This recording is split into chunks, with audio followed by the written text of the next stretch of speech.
안녕하세요. 이번 시간에는 정호승 시인의 슬픔이 기쁨에게 라는 작품을 살펴보도록 하겠습니다. 자, 제목이 지금 슬픔이 기쁨에게 라고 되어 있고 첫 번째 줄에 나는 이제 너에게도 슬픔을 주겠다 라고 이야기를 하고 있습니다. 자, 그럼 여기서 나는 시적 화자가 되고 너는 시적 청자가 됩니다. 자, 그리고 나는 화자인 슬픔이 될 것이고 청자인 너는 기쁨이 됩니다. 나가 지금 너에게 슬픔을 주겠다라고 얘기를 했고, 자, 그런데 그 다음에 보면 사랑보다 소중한 슬픔을 주겠다라고 얘기를 하고 있습니다.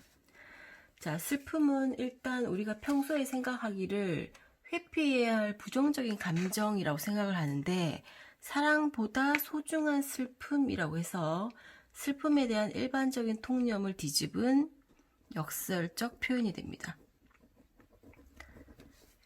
자, 역설법이라고 하는 것은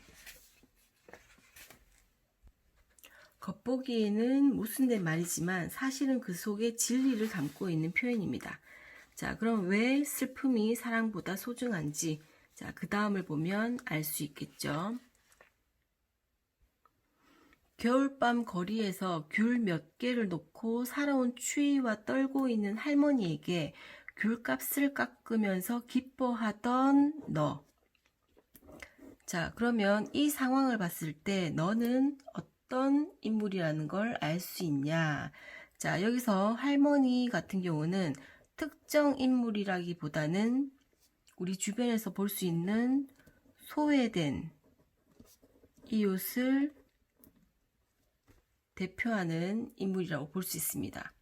자, 그 소외된 이웃이 힘들게 살아가고 있는데 거기서 귤값을 깎으면서 기뻐하고 있는 너, 즉 소외된 이웃을 외면하고 자신의 이익만을 추구하는 이기적인 너라는 걸 알 수 있습니다.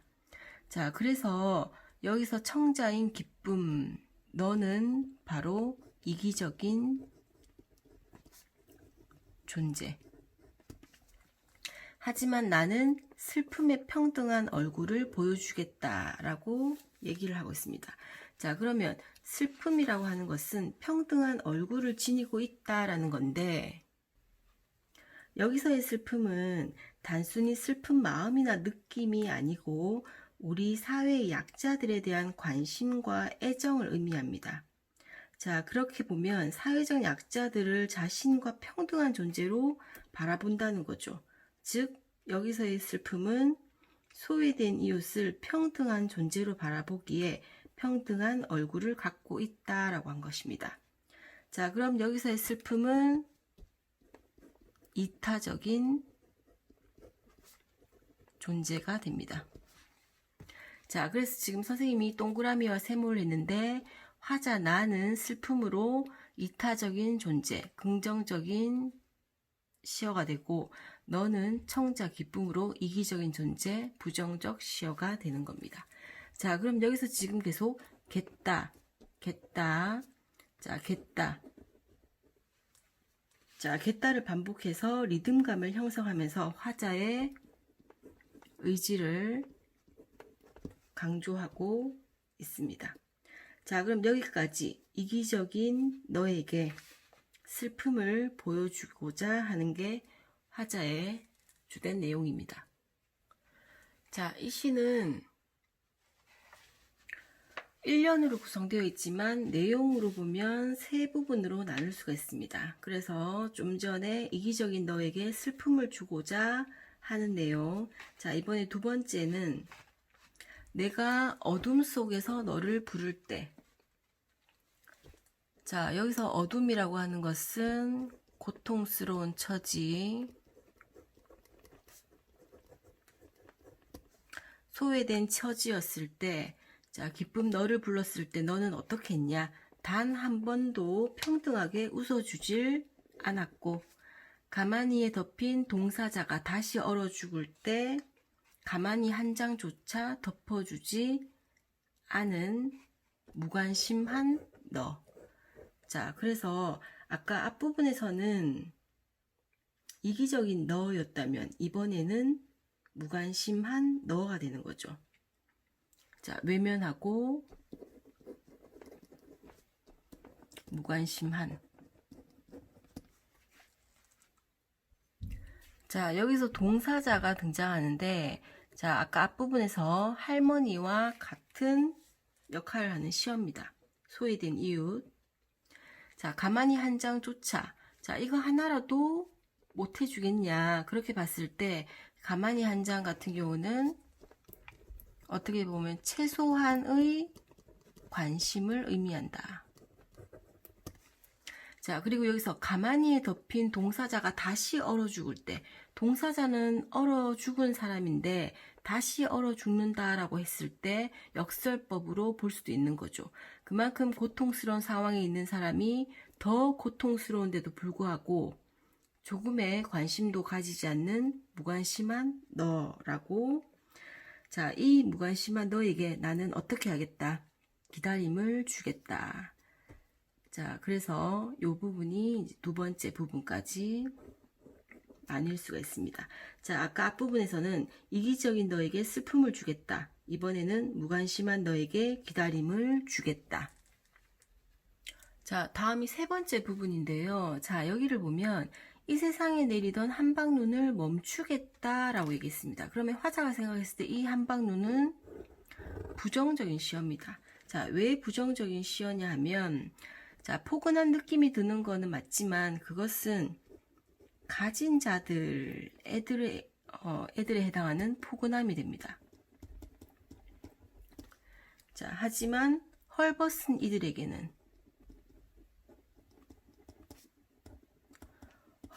이들에게는 추위와 고통을 주는 존재이기 때문입니다. 자, 그래서 이 세상에 내리던 한방눈을 멈추겠다. 자, 대신 보리밭에 내리던 봄눈들을 데리고 추워 떠는 사람들의 슬픔에게 다가와서 눈 그친 눈길을 너와 함께 걷겠다라고 얘기하고 있죠. 자, 그럼 여기서 봄눈은 한방눈과 대비되는 긍정적인 시어입니다. 자, 보리밭의 온도를 따뜻하게 유지해서 싹을 틔우는 역할을 하는 봄눈, 즉 가난하고 소외된 이들을 감싸는 존재입니다.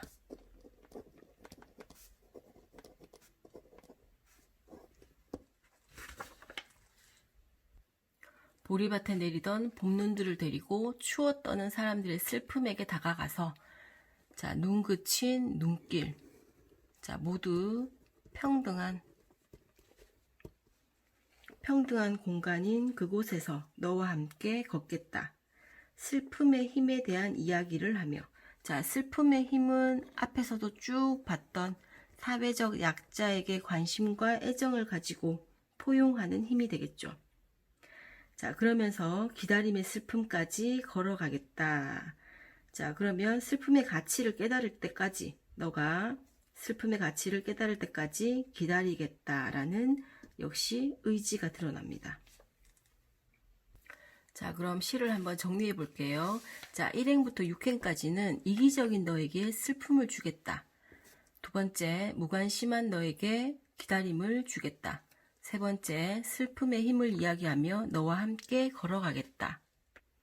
이 시에서의 화자는 슬픔으로 소외된 이웃과 더불어 살아가고자 하는 따뜻한 마음을 지닌 이타적인 존재며, 기쁨은 사회적 약자에게 무관심하고 자신의 이익만을 생각하는 이기적인 존재로 설정이 되어 있습니다. 화자의 태도는 너와 함께 더불어 사는 평등한 사회를 만들어 가고자 슬픔이 기쁨에게 반성과 깨달음을 촉구하는 태도입니다. 자, 그래서 이 시의 주제는 이기적인 삶에 대한 반성과 더불어 사는 삶을 추구하자라는 것입니다.